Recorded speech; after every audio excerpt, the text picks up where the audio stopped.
Junior assistant 1678 பேர் இதில் தேர்ந்தெடுக்கப்படுவார்கள். Typist 1100 பேர் இதில் தேர்ந்தெடுக்கப்படுவார்கள். Steno typist 368, junior revenue inspector 239, forest watcher 145, forest guard 112 என்று பல பணிகளில் நிறைய வேக்கன்சிஸ் இதில் இருக்குது. இதெல்லாம் கடைசியில் கவுன்சிலிங் மூலமாக வழங்கப்படும்.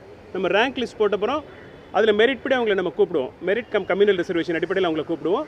அவங்கள முதல் மார்க் உள்ளவங்க அவங்களுக்கு வேண்டிய போஸ்ட் எடுத்துக்கலாம். அதுக்கப்புறம் வரவங்க அவங்களுக்கு என்ன போஸ்ட் அவைலபிளாக இருக்கோ அப்படியே அது தொடர்ந்து நடைபெற்று கொண்டே இருக்கும். இதற்கான முடிவுகள் ஒரு 3 மாதத்தில் வெளியிடப்படும் என்று நாங்கள் கருதுகிறோம்.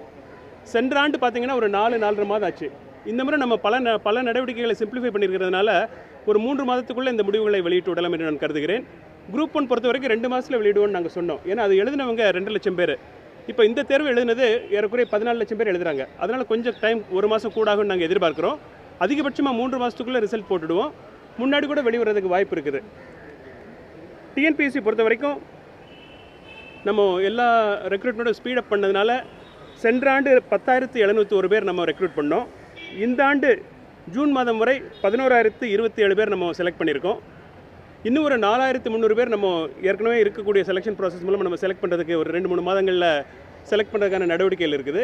மொத்தமாக இப்போ அறிவிச்சிருக்கிற அறிவிப்புகள் மற்றும் இனிமேல் வரக்கூடிய அறிவிப்புகள், இந்த ஆண்டில் வரக்கூடிய அறிவிப்புகள் சேர்த்திங்கன்னா இன்னும் ஒரு டோட்டலாக ஒரு 10,000 பீப்புள் நம்ம செலக்ட் பண்ணக்கூடிய வாய்ப்பு இருக்குது என்று நான் கருதுகிறேன். டிஎன்பிஎஸ்சி ஒரு ஆனுவல் கேலண்டர் வச்சு செயல்பட்டு வருகிறது. நம்ம போன நவம்பர் மாதத்துலேயே எந்தெந்த தேர்வுகள் என்றைக்கு நடக்கும்னு சொல்லிட்டு முதல்ல நம்ம மாணவர்களுக்கு அறிவிப்பு கொடுத்துட்டோம். இந்த மாதிரி முன்னாடியே நம்ம சொல்கிறப்ப தான் நம்ம எக்ஸாம் ஹால் பிளாக் பண்ணுறது, அதுக்கப்புறம் மாணவர்கள் அந்த தேர்வுக்காக தயார் செய்கிறது. ஏன்னா யூபிஎஸ்சி வேறு நிறுவனங்கள் பல தேர்வுகள் நடத்துகின்றன. அதுக்கெல்லாம் ஒன்றுக்கு கிளாஷ் ஆகாத மாதிரி நம்ம திட்டம் போட்டு நம்ம ஏற்கனவே பட்டியல் போட்டதுனால நம்ம 7 தேர்வுகள் அறிவித்து இப்போ அதில் 5க்கு ஏற்கனவே நம்ம அறிவிப்பு வெளியிட்டு தேர்வு நடந்துட்டு இருக்குது. குரூப் 2-2Aக்கு மட்டும் நம்ம இந்த மாதம் 15 அடுத்த வாரம் நம்ம ரிலீஸ் பண்ணுறோம் அதுக்கான நோட்டிஃபிகேஷன். அதுக்கப்புறம் குரூப் 5Aங்கிறது internal promotion within the government செக்ரட்டேரியட்டில். அதனால் இந்த ஆண்டோட கால அட்டவணையை நம்ம உரிய முறையில் பின்பற்றி தேர்வுகள் எல்லாத்தையுமே நடத்திட்டோம்.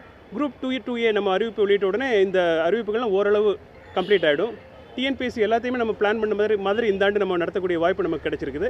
இன்று இந்த குரூப் 4 தேர்வுகள் சுமூகமாக தமிழ்நாடு முழுக்க நடந்துட்டு இருக்குது. மேற்கொண்டு ஏதாவது கேள்வி இருந்தால் நீங்கள் கேட்கலாம். அது மாதிரி மெசிவான நம்பர்ஸில் எழுதும்போது என்ன மாதிரியான டிஃபிகல்ட்டிஸ் இருக்குது சார்? பேப்பர் திருப்பதில் நம்ம 3 மாதத்தில் ரிசல்ட் கொடுக்கணும்னு சொல்லியிருக்கோம். ஆமாம். ஆனால் ஒரு 3,965 காலி பண்ணிக்கிட்டாங்க. 14 லட்சம் பேர் இருக்கிறப்ப பேப்பர் கரெக்ஷனுக்காக ஏதாவது இந்த டெக்னாலஜி இம்ப்ளிமெண்டேஷன் சரி, இந்த பேப்பர் கரெக்ஷன் இது OMR எக்ஸாமினேஷன். இது டிஸ்கிரிப்டிவ் பேப்பர் கிடையாது, எழுத்து தேர்வு கிடையாது. இதில் இருந்து ஷேடிங் தான் மாணவர்கள் பண்ணுறாங்க. நாங்கள் இதுக்காக ஒரு எவாலுவேஷன் லேப் வச்சுருக்கோம். அது முதல்ல 3 இருந்ததை இப்போ நம்ம 6 இன்க்ரீஸ் பண்ணியிருக்கோம். அந்த 6 இருக்கிறனால நம்ம ஏற்கனவே 1 லட்சம் பேப்பர் ஒரு நாளைக்கு கரெக்ட் பண்ணலாம். அதனால் ரொம்ப ஸ்பீடாக நம்ம கரெக்ட் பண்ணிவிட்டு இது கம்ப்யூட்டர் தான் திருத்த போகுது. நம்ம இதுக்கு என்ன பண்ணோம்னா வழக்கமாக இந்த ஆன்சர்ஸ் நம்ம இந்த கேள்விகள் அப்ஜெக்டிவ் டைம்ங்கிறப்போ இதில் ஆன்சரில் ஒரு சில மாறுபட்ட கருத்துக்கள் இருக்கும். அதனால் நம்ம டென்டேட்டிவ் கீ என்று சொல்லி ஒரு 15 நாட்களுக்குள்ளே நம்ம அதை வெளியிடுவோம். அதுக்கப்புறம் மாணவர்கள் அதில் அப்ஜெக்ஷன் எதாவது இருந்தால் அதை கம்ப்யூட்டரில் ரிஜிஸ்டர் பண்ணலாம்.